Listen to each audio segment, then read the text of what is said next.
tanto de nuestra salud visual.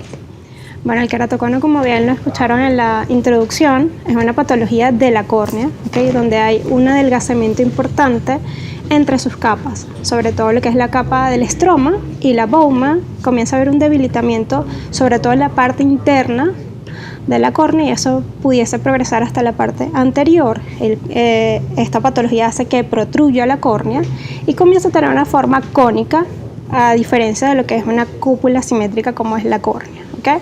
En ese proceso que ella va protruyendo, ese aumento de esa curvatura de esta cúpula óptica que nosotros tenemos, puede generar un astigmatismo, que en este caso generalmente es irregular, a diferencia del astigmatismo que vemos como en un defecto refractivo común, que es una causa de consulta. Vamos a hablar un poco qué es el astigmatismo, porque a veces las personas tienden a confundir la miopía, hipermetropía, el astigmatismo. Realmente, ¿cómo ve o cómo no ve realmente el paciente que tiene astigmatismo? Bueno, un paciente con astigmatismo tiene que ver justamente con esta curvatura de esta córnea, ¿okay? En algunos pacientes un poquito más pronunciada. Cuando los rayos de luz inciden sobre esta cúpula, no llegan a un punto focal exacto, que es en la mácula, y algunos pueden estar por delante, unos más arriba de esta área importante visual, que es la mácula, y hay una distorsión, porque entonces no llegan a ese punto focal, ¿okay? Entonces ahí el paciente siente que está distorsionada la visión, más allá que sea lejana o cercana, ¿okay?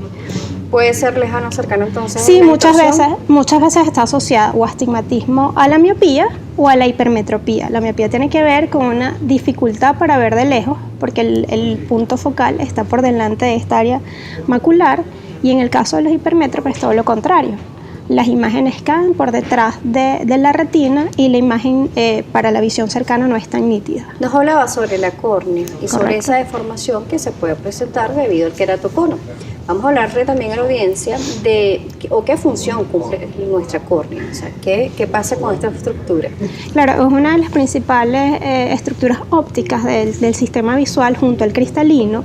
Tiene un poder dióptrico, ¿okay? Y cuando incide la luz al ojo, para nosotros, que es nuestro estímulo visual, la luz, cuando penetra en la córnea, esta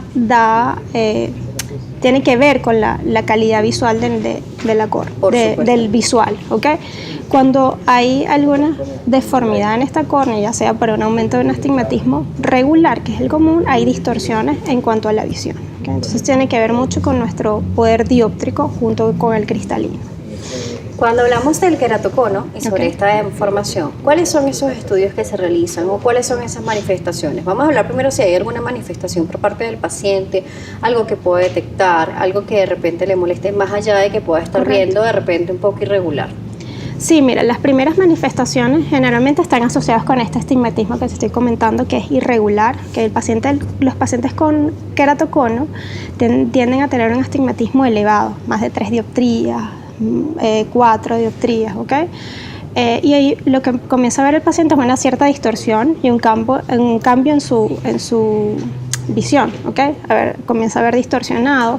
Muchas veces está asociado con prurito ocular, porque en la fisiopatogenia de la enfermedad se generan factores inflamatorios que tienen que ver con las alergias, por ejemplo. Entonces, inicialmente los pacientes tienden a frotarse, buscando también ver con más comodidad. Generalmente uno con frecuencia ve que los pacientes o se llevan las manos a los ojos para ver un poco más claro, comienza el parpadeo mayor para ver con nitidez. Entonces, estos pacientes pudiesen inicialmente tener mucho prurito ocular, ¿okay? Mayor producción de una especie de lagaña más espesa que puede hacer que los ojitos se peguen. Tiene que ver, es diferente porque entonces, como te digo, hay un proceso ahí inflamatorio que no es propio de la enfermedad.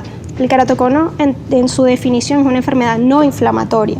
Sin embargo, como estos pacientes están asociados mucho a pacientes atópicos, alérgicos, a dermatitis seborreica, atópicas, estos pacientes a nivel general comienzan a producir citoquinas inflamatorias, ¿okay? Mayor histamina, y que eso genera prurito. Entonces, esto pudiese ser una de las características propias de la conjuntivitis alérgica, que el paciente comienza a tener una secreción clara en la mañana se levanta y cuando se evapora esta lágrima queda esa secreción amarillenta clara en el borde palpebral. Eso pudiese ser un signo, digamos, inicial, pero está más asociado con ese proceso alérgico que te comento. Claro, que puede llamar la atención del paciente y acudir Claro. al oftalmólogo, porque Correcto. a veces, bueno, usted lo sabe más que Sí. uno, que el paciente no ve bien y bueno, hasta que no ve Correcto. peor, no acude a consulta. Es así, es así. Entonces, ahí uno comienza en la evaluación oftalmológica. El paciente viene, mira, no estoy viendo distorsionado, generalmente me da mucha alergia, me estoy llevando la mano a los ojos porque me pican constantemente, me coloco las lágrimas y aún sigue las lágrimas artificiales y sigue esta sintomatología. Cuando uno lleva al paciente a hacerle la refracción, que es como bien lo explicaron al inicio del programa, nosotros, la mayoría de los consultorios es un queratómetro.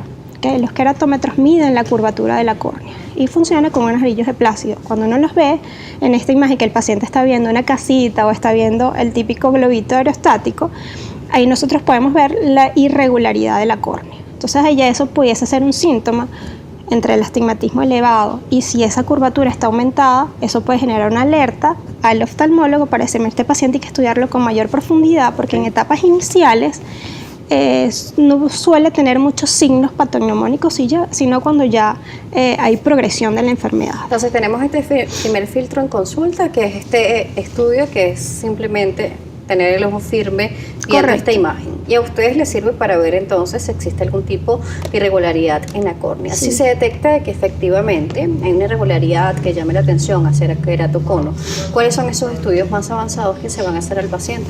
Ok, para nosotros como cirujanos refractivos sobre todo hacemos mucha topografía corneal por elevación.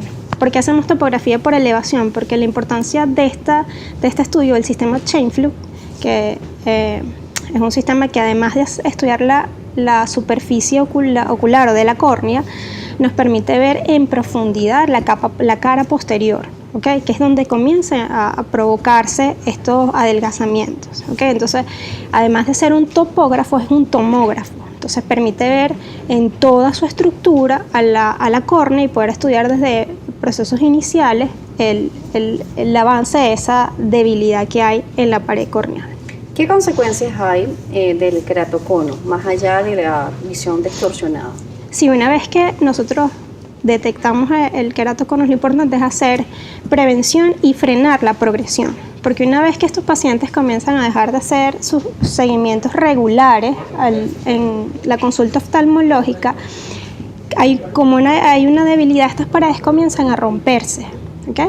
Parte de la transparencia de la córnea es que es una pared hermética que no permite el paso del humor acuoso a esta estructura. Una vez que comienza a romperse la Bowman y el estroma corneal, la córnea comienza a dematizarse. ¿Okay? Comienzan a haber lesiones blanquecinas que se llaman leucomas y es allí cuando ya debemos tomar medidas mucho más importantes, ¿okay? O terapéuticas porque llevan al paciente a un trasplante de córnea. ¿Okay? Entonces es súper importante que si nosotros hacemos detección de esta patología, que si bien no es frecuente, lo hacemos a tiempo, podemos darle una mejor calidad visual al paciente y prevenir que vaya a un trasplante de córnea. Vamos a